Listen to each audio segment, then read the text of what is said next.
fill up those polls before we are going to the next presentation by Rasika. Probably I'm going to introduce you about Rasika. Rasika current role is a senior specialist in Cardno International Development in Melbourne, Australia. She has 15 years career spanning private, non-profit, and government sectors. Her current focus sits at nexus of innovation, community development, and market-based approaches to impact. Yeah, she is particularly interested in commercially viable business models that facilitate positive social change and the applications of design thinking and technology innovations that enable new ways to achieve impact. Yeah. So before we continue with Rasikas, please submit your poll. Thank you. Good morning, good afternoon, and good evening, everyone. Thank you very much for having me on this webinar today. And it's always a pleasure presenting at an event with CRMS. And also thank you to my colleague Natalie, who shared some very interesting perspectives right before me. Selamat pagi to everyone in Indonesia. And to everyone else, a great welcome. So I'm going to be talking to you a little bit about building business resilience with a specific focus on various factors to consider when looking to inject resilience within your supply chains. I too work for Cardno, and I head up what is known as the Impact Advisory Practice based in Melbourne, but we work all around the globe. So first and foremost, a couple of quick words about COVID before I launch into the core subject matter for today. So the COVID crisis, as we all know, is a global jolt of unforeseen but also unprecedented proportions. It started off as a world health crisis, then it became an economic tsunami from both a demand and a supply perspective, and we ended up, or we're seeing, what's known as a bullwhip effect from a supply chain standpoint. We have massive fluctuations as a result of changes in customer and end consumer behaviour. So as a result of COVID, we've had many companies who've been acting in crisis management mode over the last several weeks, starting with taking care of our staff and our people. Cardno itself has been doing that, as well as bolstering our business critical functions, ensuring we meet as best as possible our consumer priorities or customer priorities, as well as developing and probably to an extent improving our crisis management mechanisms. I won't talk too much further about this, but all I want to say is if you're in a country which is still going through its peak of the coronavirus crisis, these are some things that you should be thinking about in terms of crisis management actions to implement within your own company. So the big question for us as we look forward is how much longer? For those of you who are interested, the 80 trillion figure is actually the size of the global GDP. So I just thought that would be an interesting number to put in there. To be honest, when will all this be over? It's a very difficult question to ask, primarily because, we've got different models to consider in terms of when the situation could stabilise, but it really depends on the nature and the actions that are taken to control the infections in different jurisdictions around the globe. And ideally, we should have a globally coordinated response, but we all know that often we do vary across the globe in terms of the actions that countries take, rather. So for global businesses to come back to normal requires global activity, as well as the ability to travel globally. At the same time, it's really important to keep healthy regions infection-free. So, for instance, if you have, say, South Korea and China who are infection-free and open for business, we still have other countries around the globe that are catching up and also still recovering. So we are still working with an unknown. So what can we do at this point when we're looking at an ambiguous future? So a couple of the things that we recommend to our clients is in terms of the current moment and forecasting the immediate impact to your business as well as the medium-term impact, we really recommend that our clients understand their business ecosystems by way of undertaking a PESTLE analysis from a demand side and a supply side, as well as the best thing that we could probably do at this point, or one of the best things we could do, is monitor what China's doing and what happens in China as it eases its restrictions, with a view to mapping the impact on your broader business ecosystem. The thing that we would recommend, and you're probably already doing this, work with your legal teams to understand the implications of your force majeure clauses in various contracts. And the last thing that that we would caution listeners and our clients about is there's a lot of advice being given out at the moment. But just be careful when you're interpreting that advice. Make sure you context it for your company, your geography, and your industry before you take it on board.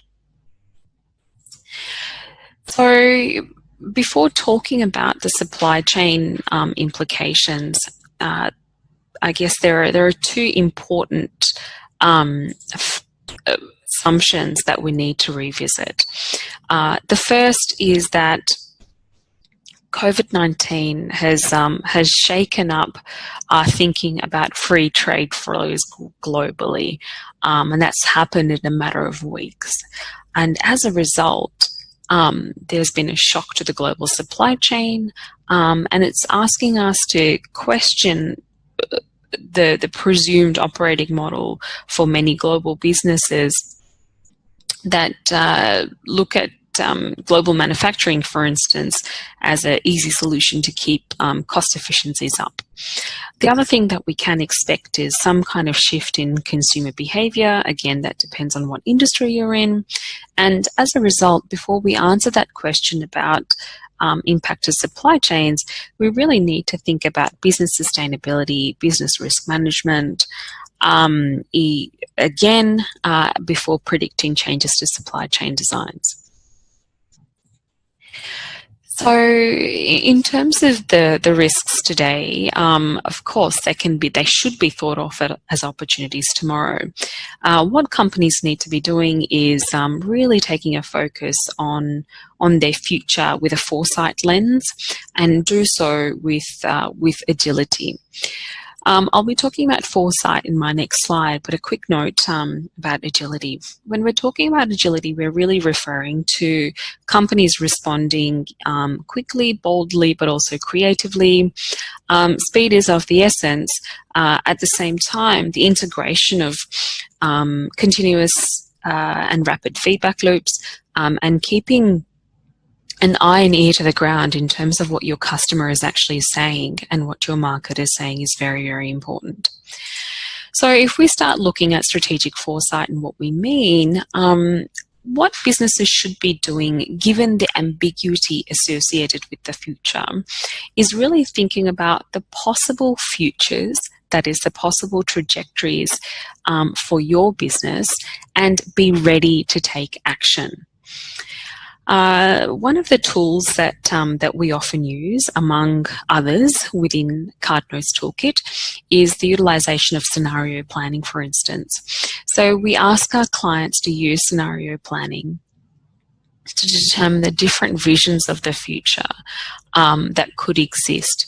Often this is using, again, PESTLE factors. And following on from that, we work with them to answer questions about what are the knowns about the future. For instance, it's highly likely that remote working is going to stay and/or it's going to grow. That's just one very simple example.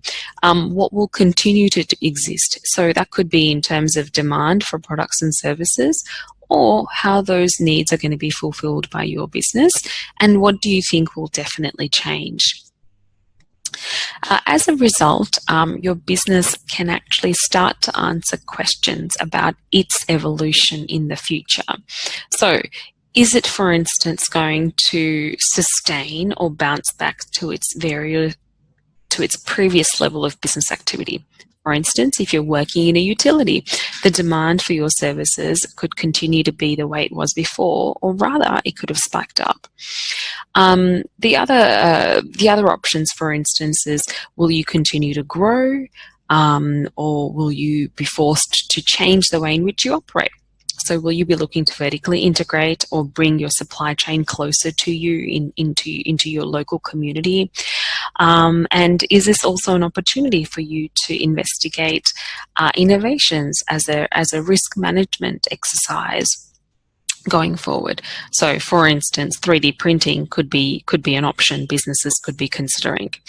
And for some industries and some sectors, it could be a complete change to your business model. So another word of, I suppose, friendly caution or friendly advice. As business starts to pick up, from the C-suite perspective, there will be an emphasis on, number one, recovering revenue, number two, determining where in your in your operating model could you bring in cost savings. And as companies start to think about cost savings, what we encourage our customers to do is really be careful not to self-sabotage before squeezing your supply chain from a cost perspective. Ask yourself questions in terms of, is this going to force my suppliers to go out of business? Do you have alternative supply options? How elastic is it? And in turn, also it's often helpful to take an ethical lens to this also, because when we put the pressure on downstream players, or upstream players rather, within our supply chain, it's those who are already suffering who tend to suffer more.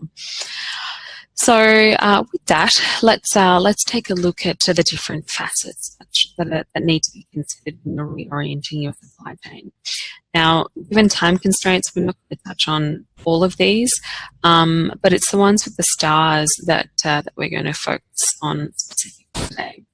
I've already spoken about agility in my previous slides, so I will touch on the risk element and the ESG element. So in terms of reorienting your supply chain, we are actually encouraging our clients to think about enterprise risk management in a slightly different way, but also in a more expansive way, such that it supports your supply chain design going forward. So the sorts of things you need to start thinking about more and more is, what are the geopolitical, financial, labor, environmental, supply side risk factors that need to be taken into account. That on the demand side, for instance, what products are at risk, and in turn, what are the related margins that need to be considered? How do you ensure that when you're bringing the supply and the demand sides together, what kind of optimization do you need to put in place for resilience as a result? So it could be buffer stocks, for instance. And again, with this, in addition to taking a holistic approach, we encourage clients to take a data-based approach so that it's can be done in a more professional way. So those are some of the high-level considerations. So as a result, we start asking ourselves questions about the implication for supply chain design. So again, you could start by looking at your supply networks. You're looking at one location, whereas multi-location suppliers. Do you look at duplicating your manufacturing, for instance? How do your current business partnerships need to change and evolve going forward? Will just-in-time models indeed continue to be the norm? And what kind of increased transparency will you need from your suppliers, and how real time will will the information that you get from them need to be? I guess the point that we want to raise is that the cost of risk actually needs to be factored quite seriously and accounted for in your business model and in your financials. Again, because you cannot continue to assume free trade flows as well as the global manufacturing assumption that we've been making to date. And the other thing that the last point I want to make in terms of relating to risk is that many companies may already have pandemics built into their risk models. The question is, has it been rehearsed in terms of your risk management plans in case that eventuates, and how up to date is it? So we're suggesting that businesses start by rethinking and re-looking at their business continuity planning basics as well as their risk management basics, so that they can ensure that what they have is relevant going forward. The next point that we want to make is the relevance of all of this from an ESG perspective. So I've been listening to a few credit risk agencies recently, and a similar message has been coming through. So companies looking to actively integrate various ESG considerations into their operations are actually better placed to survive this particular crisis, but also other crises going forward. And so it requires a multidimensional view of ESG, right? And what's particularly pertinent in this scenario is how companies deal with their employees, how they deal with their customers, how they deal with the human rights obligations and how they manage their workforce, as well as the health and safety implications. Of course, there's broader questions that need to be thought about in terms of the strength of corporate governance in this scenario and how strong risk management and leadership actually is within an entity. There's an interesting comment that was made by Sustainalytics in one of their recent publications about localized supply chains and the fact that they're actually more sustainable, not just environmentally and socially, but also in terms of true business sustainability. So that's actually something for all of us to consider as we look to be more resilient going forward. This is sort of the last point I want to make before telling you a little bit about Cardno. When we look at the way in which companies have actually responded recently, there was a survey that I came across which talked about companies and how they were responding to the COVID crisis, and specifically how they were looking to identify impacts on their supply chain. So 70% of these companies were actually in data collation and assessment mode when they were trying to do this real-time assessment of suppliers and determining who was actually in lockdown. That's probably a very difficult position to be in when you're trying to work in an agile way, as we've talked about. And so the things that we're suggesting that our clients do is to have visibility over your supply chain and have the ability to perform some kind of analytics. And there's several platforms that exist that can help you to do that. The next is to actually set up a cross-functional task force from a supply chain risk management perspective. This is to build cross-functional understanding across your procurement, logistics, supply chain teams, but also to include your your finance teams and your business development and product functions as well. I mean, 1 and 2 do require effort. Mapping supply chain networks is a resource-intensive exercise. You can do so iteratively by starting with your top products, top 1 or 2 products, and maybe the first handful of layers in terms of your supply chains. I also want to emphasize the last 2 points. which is around you as a company starting to measure how resilient your supply chain function is. If you don't measure it, how can you improve it? And lastly, in working with your supply chain, your networks, looking at how you perform due diligence on your suppliers, as well as the sorts of performance metrics that you have built in to that spell out the sorts of recovery times that you're looking at and response during events such as these.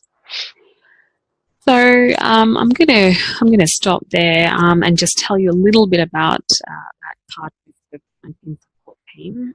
We're actually providing a number of advisory services for our clients in a range of business disciplines.